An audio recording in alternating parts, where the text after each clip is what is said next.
সমস্ত সমস্যাকে দূর করে দিয়েছে।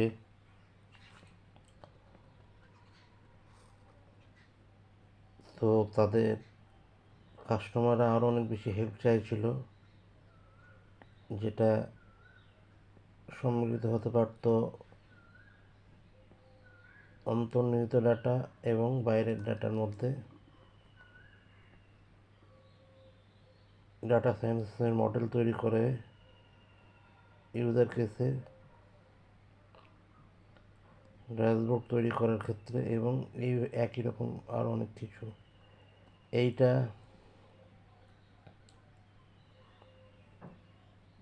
তাদেরকে কেবলমাত্র ডাটা প্রোভাইডার হিসাবে কাজ করেনি,